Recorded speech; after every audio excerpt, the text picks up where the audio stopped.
Alien নিয়ে গবেষণার অন্ত নেই। ভিন গ্রহের প্রাণী বা এলিয়েন নিয়ে পৃথিবীতে চর্চা হচ্ছে বহু বছর ধরেই। বৈজ্ঞানিক কল্পকাহিনী থেকে শুরু করে হাল আমলের সিনেমায় দেখা মেলে এই এলিয়েনের, কিন্তু এখনো প্রমাণ পাওয়া যায়নি এর অস্তিত্বের। এলিয়েন সংক্রান্ত বিভিন্ন তথ্য আন্তর্জাতিক সংবাদ মাধ্যমে প্রচার হয়েছে একাধিকবার। এলিয়েন সম্পর্কে শতভাগ নিশ্চিত করে বলতে পারেনি কেউ, তাই রহস্য আরও ঘনীভূত হয়েছে দিন দিন। সে রহস্যকে প্রকাশ্যে আনতে উদ্যোগ নিয়েছে যুক্তরাষ্ট্রের প্রেসিডেন্ট ডোনাল্ড ট্রাম্প। মহাকাশে ভিন গ্রহের প্রাণী বা এলিয়েন সংক্রান্ত দীর্ঘদিনের গোপন সরকারি নথিগুলো জনসম্মুখে আনার নির্দেশ দিয়েছেন তিনি। নিজের সামাজিক যোগাযোগ প্ল্যাটফর্ম ট্রুথ সোশ্যালে বৃহস্পতিবার রাতে দেওয়া পোস্টে তিনি প্রতিরক্ষা দপ্তর সহ সংশ্লিষ্ট সব ফেডারেল সংস্থাকে এসব তথ্য শনাক্ত ও প্রকাশের প্রক্রিয়া শুরু করার নির্দেশ দেন। ট্রাম্প জানান, জনগণের প্রবল আগ্রহের কথা বিবেচনা করেই তিনি এলিয়েন সংক্রান্ত অত্যন্ত জটিল কিন্তু গুরুত্বপূর্ণ সব তথ্য উন্মুক্ত করার এই সিদ্ধান্ত নিয়েছেন।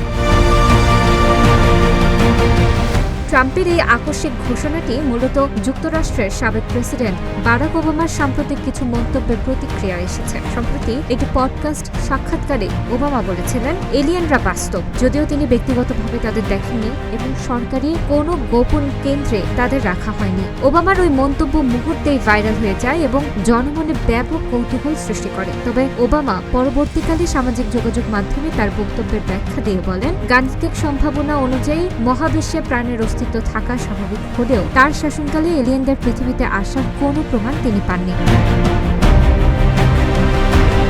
প্রেসিডেন্ট ট্রাম্প ওবামার এই বক্তব্যের তীব্র সমালোচনা করে সাংবাদিকদের বলেন, ওবামা এই বিষয়ে কথা বলে বড় ভুল করেছেন এবং তিনি এমন তথ্য দিয়েছেন যা অনেকটা গোপনীয় তথ্যের কাছাকাছি। পেন্টাগনের আগে 2024 সালের এক প্রতিবেদনে জানিয়েছিল, ইউএফওগুলোতে মূলত নজরদারি বিমান বা আবহাওয়া বেলুন এবং এলিয়েন প্রযুক্তির কোনো প্রমাণ তাদের কাছে নেই। তবে ট্রাম্পের নতুন এই নির্দেশনার ফলে এখন কয়েক দশকের গোপন নথিপত্র জনসম্মুখে আসার পথ প্রশস্ত হল। অনেক মানুষেরই আগ্রহ আছে এলিয়েন বিষয়ে। পৃথিবীর বাইরের বুদ্ধিমান প্রাণীর অস্তিত্বের পক্ষে এখনো কোনো প্রমাণ পাওয়া যায়নি। তারপরও অনেকে বিশ্বাস করেন পৃথিবীতে এলিয়েনের অস্তিত্ব আছে। সত্য জানার অধিকার বিশ্ববাসীর রয়েছে, আর সেই সত্যই জানাতে যাচ্ছে যুক্তরাষ্ট্র। এই তথ্য প্রকাশের মাধ্যমে কি সত্য বেরিয়ে আসবে, এখন সেটাই দেখার বিষয়।